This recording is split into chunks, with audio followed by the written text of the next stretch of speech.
Wala pa rin naging aksyon si Judge Amelia Fabros Corpus ng Muntinlupa Regional Trial Court, Branch 205, dito sa motion ni Senador Laila de Lima. Ito yung motion na naglalayo na ibasura itong kanyang kaso dito sa Branch 205. At kanina na nga ay naging madali lamang yung pagdinig ni Judge Corpus. Binigyan niya ng 10 araw itong abogado ni de Lima para magkomento, mag-reply sa komento na inihain ng prosecution dito sa motion to quash ni Senador Laila de Lima. At kapag nakapag-sumite na sila ng kanilang reply ay may option itong prosecution na maghain ng kanilang rejoinder. Dito naman sa motion for consolidation ng prosecution ay binigyan din ni Judge Corpus ng 10 araw itong abogado ni de Lima para magkomento dito sa motion na ito. At just to remind lang, to refresh, itong motion na ito ay naglalayo pagsamasamahin itong 3 kaso ni Senador Laila de Lima sa isang korte na lamang sa Branch 204 kay Judge Juanita Guerrero. At konting background din dito sa kaso ni de Lima sa Branch 205. Ito yung umano'y kasabwat niya si Jad Dera na umano'y kanyang pamangkin at allegedly ay bagman na kung saan si Dera daw ay nangikil at nagdemand hindi lang ng pera kundi sasakyan mula kay Peter Ko na isa sa mga high-profile inmates sa Bilibid. Ito namang si Ko daw ay nag-traffic, nagbenta ng droga at nagbigay kay de Lima sa pamamagitan ni Dera ng 3 milyong piso at 4 na sasakyan. At kanina rin ay nilinaw nitong prosecution dito sa kanilang gustong ihain na motion para mag-issue itong korte ng gag order na hindi kasama dito si Secretary Vitaliano Aguirre. Sa halip ito lamang mga parties concerned dito sa kaso ni de Lima, ito yung mga abogado at mga akusado. Narito ang kanilang naging pahayag. Wala kami sinabi si Secretary Aguirre kasi sinight nyo sa TV yan Yun naman pong very unfair sa part namin na we manifested in court that may pag-gag order. Sabi ni court, mag-file kami ng motion, tapos nilabas ninyo sa TV si Secretary Aguirre na bumabasagdanan para bang tinutukoy na, parang pinarabas nyo na tinutukoy namin si Secretary Aguirre, and that's very unfair. Matatagalan pa ang susunod na pagdinig dito sa Branch 205. Sa April 21 ang itinakdang susunod na hearing ni Judge Amelia Fabros Corpus dito sa Branch 205 sa Muntinlupa Regional Trial Court. Anjoli Mario, CNN.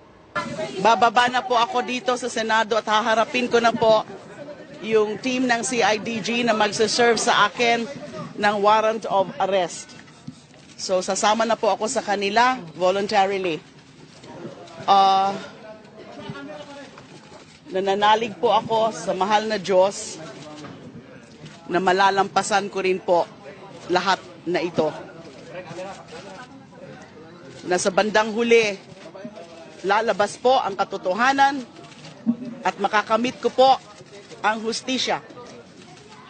Katulad ho ng palagi kong sinasabi at inuulit ko po ngayon, inosente po ako, wala pong katotohanan, pawang kasinungalingan, ang mga pinaparatang po nila sa akin na ako ay di umano ay nakinabang sa droga, di umano tumanggap sa drug money, di umano ay nag-cuddle o nag-protect ng mga drug convicts. Pawang ho, kasinungalingan, yan. Lalabas ho ang katotohanan sa tamang panahon. Kung sa tingin po nila ay mapapatahimik po nila ako, kung sa tingin po nila ay hindi na po ako lalaban dun sa mga pinaglalaban ko, lalo na sa katotohanan, sa katarungan, laban sa mga araw-araw na pagpatay at mga iba pa na mga panggigipit, paniniil nitong rehimen Duterte. Karangalan ko po na ako'y makulong dahil sa mga pinaglalaban ko po. Ipagdasal nyo lang po ako. Maraming salamat. At ayon sa kanya mismo ay komportable naman yung kinilalagyan niya. Yun nga, maganda ang trato sa kanya. Ako naman, ang obserbasyon ko kay Senator de Lima, she's in high spirits. At alam nyo, iba yung kahanga-hanga yung tapang na ipinakita ni Senator de Lima. Dahil alam nyo, iba, hindi hinaharap yung mga ganyan. Kami, nung kami nakulong, talagang ginawa namin yung aming pagkakasala at kaya tanggap namin yung pagkakulong. Pero ito, si Senator De Lima, wala man siyang kasalanan, wala man ginawa. Ano? Pero talagang pinag-initan lang. Kumusta sir yung kwarto niya? Anong itsura? Hindi ko nakita yung kwarto niya mismo, pero doon kami doon sa adjacent na meeting room. So, ano naman, nakita natin may mga maganda naman yung security sa kanya. Hindi siya mapipiligro yung buhay niya dyan. May monitoring na... Sir, yung OSAA kasama niya sa Hindi. kwarto. Nasaan po yung OSAA, sir, na magbabantay? Wala akong nakitang sa doon. Sir, yung mga foam tsaka yung cooler, galing po sa inyo yun, sir? Yung binasok? Hindi. Binili nung staff niya na yun. Any request from Senator De Lima? Wala naman. Sinabi lang niya na, ayun nga, na she's in high spirits at hindi natitinag yung kanyang convictions na ipagpatuloy yung laban. So sabi ko, ina-assure ko naman sa kanya na lalong lumalakas yung voices of dissent. Na ito sana yung ayaw nilang mangyari, ano? Kaya nga nila ginawa itong illegal arrest na ito, itong political persecution na ito para matakot yung mga kalaban ng administrasyon. Pero kabaliktaran yung nangyari kasi nararamdaman mo na mas marami ang nag-voice out ngayon, mas lumalabas yung galit at simpatsya. Sir, kayo daw ang susunod. Sa akin, plano nga nila ako unahin eh. Di ba? Pero sige, bring it on. Do your worst dahil hahabulin ko to si President Duterte. The moment mawala na siya sa poder ng kapangyarihan, ipapakulong kita, hahabulin kita. Sir, may bilin ba sa inyo si Senator De Lima? Mayroong pag-request sa inyo?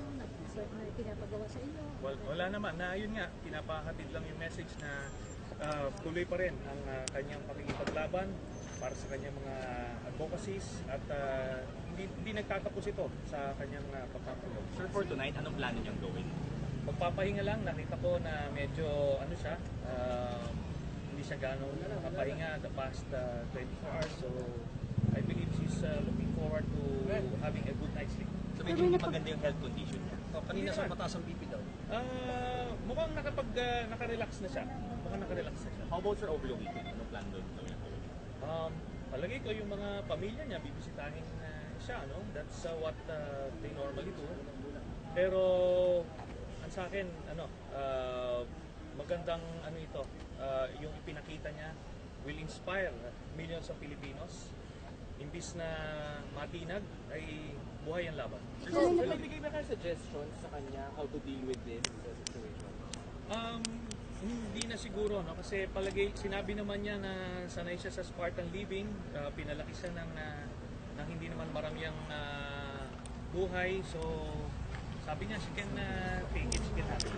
Sir, bukod sa inyo, na nandun sa loob kanina, may iba ba siyang makasama dun sa loob? Nadadatnan niyo? Yung mga security na PNP, mga female police officers. So, well, yun na nga, no? Sabi ko nga kanina, I am motivated more than ever. Talagang mas ginaganahan ako na expose itong tunay na pagkatao ni President Duterte na siya ay isang mandarambong at mamamatay tao. So, hindi ako titigil hanggang sa mamulat yung ating sambayan ng Pilipino. At talagang pananagutin natin siya. Hahabulin at hahabulin ko siya rito. Hindi ko siya titigilan. Sir, will you be attending the EDS commemoration tomorrow? Will? Will you be attending yung Yes, EDSA? yes. Yung grupo namin will be attending as well. Sir, paano daw siya magpapatuloy as senator, si Senator De Lima? May payo ka ba sa kanya kasi napunta ka rin sa situation na gano'n? Ang pwede lang gawin ang isang senador habang nakadetine is yung pagpa-file ng resolutions and bills. At the same time, pwede rin siya mag-issue ng mga press statements to give her stand on certain issues. Pero hindi siya pwedeng bumoto at hindi siya pwedeng mag-interpolate sa iba't ibang mga bills. Pero pwede rin, nung panahon ni President Aquino, nakapagkandak ako ng committee hearing sa loob ng kulungan. Pero I doubt it kung papayagan siya ni President Duterte. Sir, sa security, hindi talaga kayo nangangamba kasi iba October may napatay nga ng kuryente dito.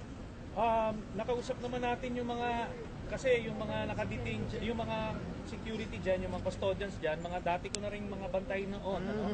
So inalagaan din naman kami noon. Sabi ko sa kanila, tuloy nyo lang yung pag-alaga sa kanila dahil trabaho niya yan to make sure na ligtas sila sa peligro.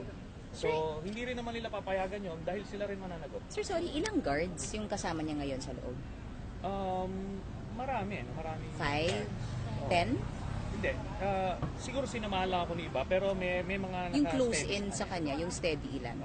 May mga 4 siguro. Mga babae. All babae. Oh. Chance daw po ba magkita-kita sila na Senator Palagay ko wala. Iba eh. Separate yun. So, tiniyagan sinisend yung arrest po kayo? Ang gusto nila mangyari dito is magkaroon ng chilling effect. Meaning matakot yung mga kritiko ng administrasyon, yung mga oposisyon.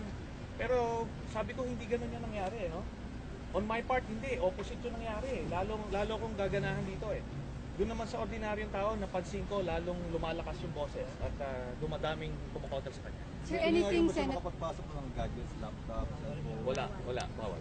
Sir, anything particular about your Senate work na napag-usapan niyo kanina ni Senator?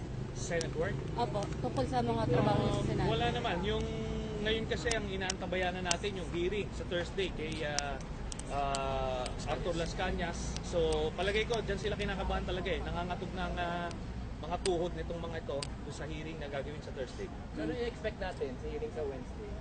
Talagang malalaman ng mga kababayan natin kung anong klaseng tao, kung anong klaseng monster itong si President Rodrigo Duterte. Ngayon, pagkatapos nun, desisyon na lang nila kung ano gusto nila mangyari. Sir, yung Senate work, is it possible to do it even without gadgets, laptops, and anything? Dinadala ng staff yung mga bills and resolutions for approval, then pipirmahan pwede yun. Ang gawa namin. Thank you, sir. Thank you, sir.